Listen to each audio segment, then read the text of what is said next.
Hello, my name is John Wilson. I am the chief photographer at KSL Television here in Salt Lake City, Utah. We were the 2017 National Press Photographers Association West Top Station of the Year. So we are very proud of the storytelling that we do here in Salt Lake City at KSL. And I, as you can tell, am in my news truck, which is where the bulk of my storytelling takes place. I drive out to cover events, cover stories, and then I'm sitting right here and putting together the stories. I spend a lot of time in this seat talking to reporters about ways to construct the story, ways to write the story, and ways to tell the story so that the viewer, so that our audience can best appreciate the story that we're telling that day. So today we're going to talk a little bit about visual storytelling and some of the elements that I think are important to telling the best visual stories for our viewers. So here we go. I'm big on telling simple stories. Complex stories are usually complicated stories for viewers on television and really viewers in general. In cinema, in novels, you can get away with that a little bit more, but we usually have an audience that requires a little simpler storytelling, and a couple of big things that I try to do in my storytelling and what I try and teach our storytellers is strong central characters, strong human themes. I want to show you an example really quickly of a story that I did recently with reporter Alex Cabrero here at KSL that I think highlights some of the things that I'm going to talk about today. So let's watch that story.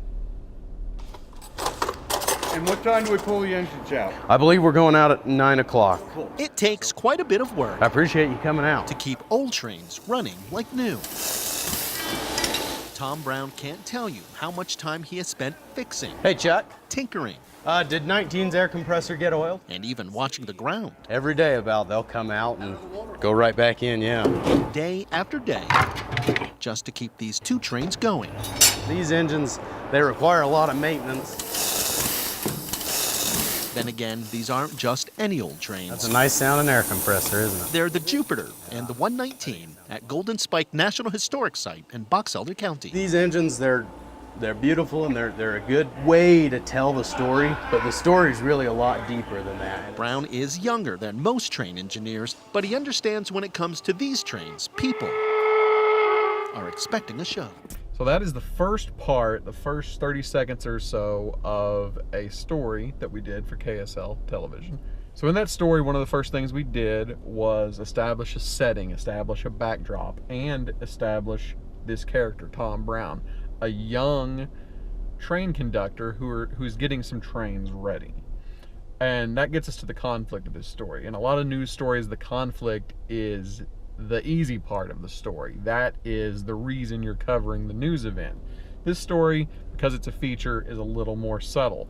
We want to essentially establish a conflict for our main character, and that conflict that we decided on, me and my reporter Alex, was that they're getting these trains ready. They're getting these old trains ready. It takes a lot of work.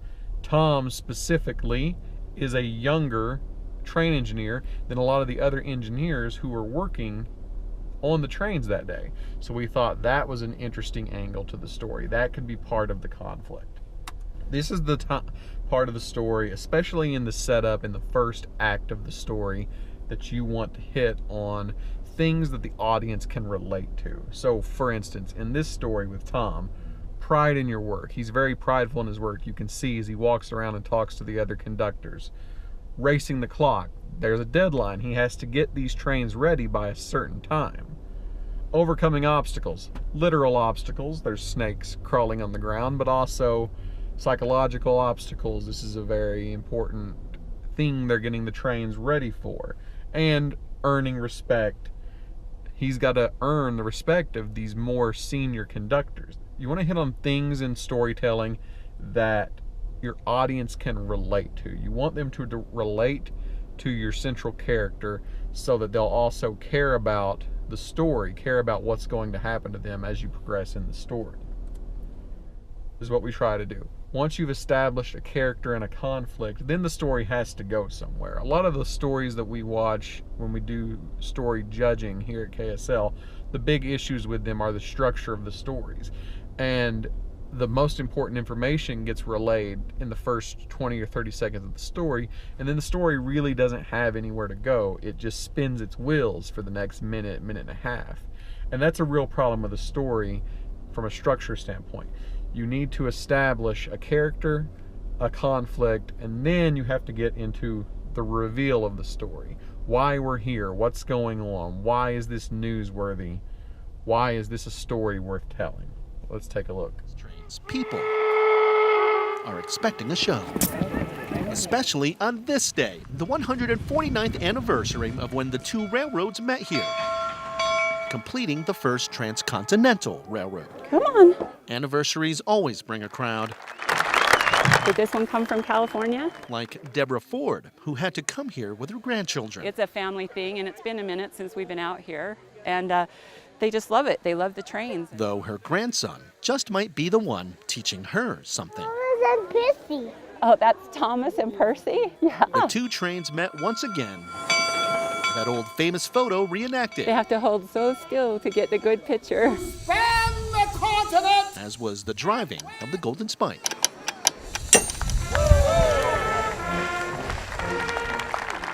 But for as much fun as today was, lots of people are already talking about next year. It's going to be amazing. 2019 is the 150th anniversary.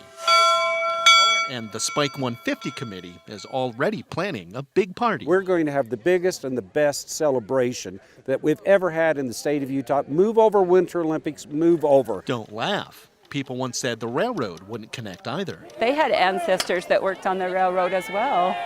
Yay! The largest crowd ever is expected to not only see history, but to feel it.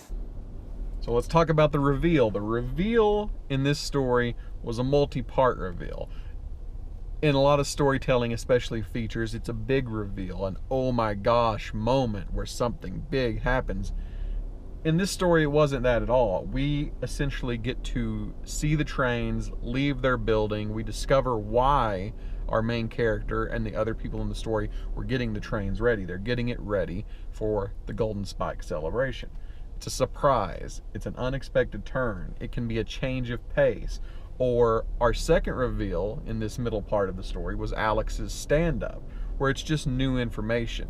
Hey, we're here at Spike 149, but really everyone here is amping up for Spike 150, which is a year from now, which ultimately is the big hook of the story. You could go out to Golden Spike and tell this story every year, but the big hook is that we're getting ready for 150. So that's the bigger reveal that we hit at the 2/3 mark of the story that we want everyone. It's the context. It's the reason we're here. It's the reason you should care. You should get ready. Everything else leading up to that has been backdrop, scenery, character development to make the story more interesting to you as a viewer. A big part of what we want to do in storytelling, in character-based storytelling, is action-reaction. We're covering an event. You want to experience the event similar to the way I or Alex experienced it by being there. So we bring in another character, this grandmother who's with her grandchildren, whom she's seen it before, but they're experiencing it for the first time. So you get to experience it through their eyes. We want to be able to show you that. There's a big crowd there, but it's one thing to just show you the crowd. It's another thing altogether to bring you into a person who's experiencing that, like this grandmother with her young grandchildren. Natural, intimate moments are key. We put the wireless mic on people, we step back, we let them just live their lives in front of our camera.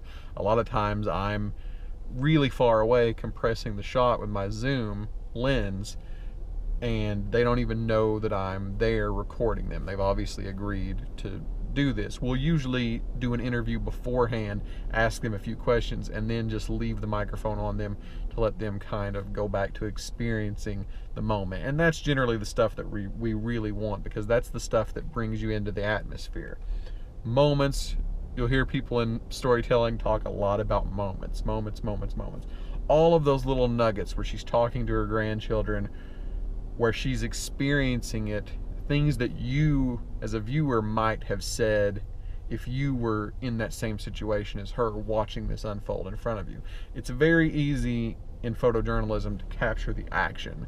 Anyone with a cell phone can capture the action. It's capturing the reaction to the event that leads to great storytelling. That's what we focus on at KSL specifically, and at other stations around the country that do NPPA, National Press Photographers Association style storytelling. We want to capture reality. We want to capture the moment. We want to let you experience the story as close to the way it actually unfolded. Visual elements. This is a good point. I like to talk about some of the hands-on dirty work of actually gathering the materials I need to tell the story. I'm big into wide shots and tight shots. Wide shots provide perspective. You get to see this unfold in front of you. You saw we had the drone shot in the story. That's the ultimate wide shot. Tight shots are probably 2/3 of the story, because those are the details. Those are the things that we can show you as a viewer that you probably wouldn't even see that well if you were there experiencing it yourself. Those are the details of the story that really bring the story to life. The tight shots. So wide shots, perspective, tight shots, details. Depth of field, I use a lot of depth. I want a lot of things in the foreground, background, use a lot of focal length, depth of field. That really adds to the dimension and the character of the story. A lot of depth of field, and then the most important thing in gathering elements is natural sound.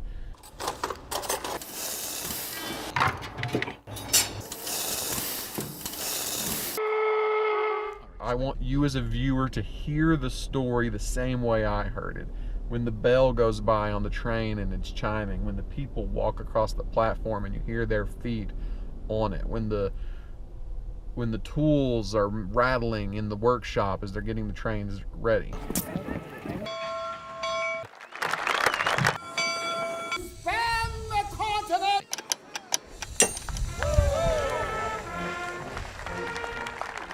If all you see as a viewer is the wallpaper video over top of a reporter talking, then you have a very two-dimensional experience of the story.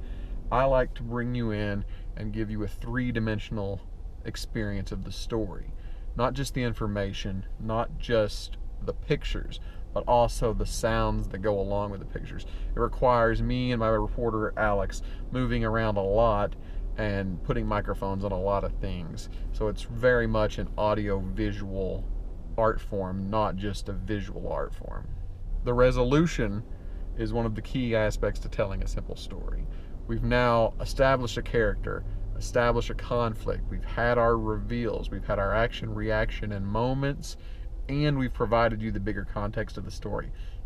Once you hit the 2/3 mark of the story, or the climax of the story, now it's time to wind the story down. History, but to feel it.